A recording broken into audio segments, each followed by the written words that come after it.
Well, this week on Dateline Schools, we're learning how we can keep our kids reading during the summer months as we're dealing with the pandemic. And tell us more about some suggestions and strategies. My special guest from the St. Clair County Public Library System is Senior Librarian Kristin Stiger. And Kristin, is this available? Yesterday you talked about the summer reading program for kids. Is this available just through the main branch of the library or all branches here in our county? So it'll be available at all branches. So yes, we have our central location of being online, but yes, any location, they can pick up prizes at any location. They can, call them for assistance. Yes. Now, when kids read books, I don't know how many books these kids will read. Do they all have to come from the public library, or can they come from their own private stash, or what are the rules for that? Yes, so I mean, any reading counts. So I mean, if it's at home, if it's online, if you're reading an online magazine, if you're listening to an audiobook, all of it counts. Yes. Okay. Do you find kids get into the audiobooks at all?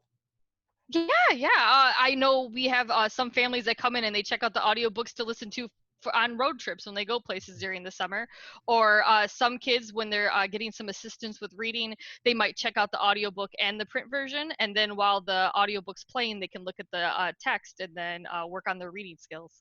Okay. I mean, listening and seeing the word at the same time really helps Mhm. with the skills, doesn't it? Yeah. Yes. Yep. Just to see how that word's spelled. Yeah. Do you have a pretty good library of audiobooks for kids, or are they mostly what you have geared more toward teens and adults? Oh, we have a really great section. So yeah, it's several shelves that we have at the main library, and they're all on CD. Also, if any families want to do more of a digital download, maybe on a phone or something, we do have Overdrive that has some audiobooks on it. And then there's also a service called Hoopla that the library pays for, and they have a great selection of audiobooks out there. Do you find that kids are really starting to gravitate to the audiobooks, or do they kind of like us old guys where we still kind of like to have that printed word in our hand? I think there's a lot of printed word lovers out there, or even just the digital text on there. Audiobooks have their place, but I still think kids do enjoy reading a little bit more.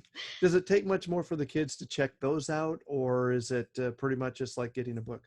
Yep, just same process. Yep, the only thing would be if they downloaded it digitally, it might have a few more steps downloading it to your phone. But And kids yep, will know same how to process. figure that out for us Yeah, anyway, won't they? right. Yeah, right.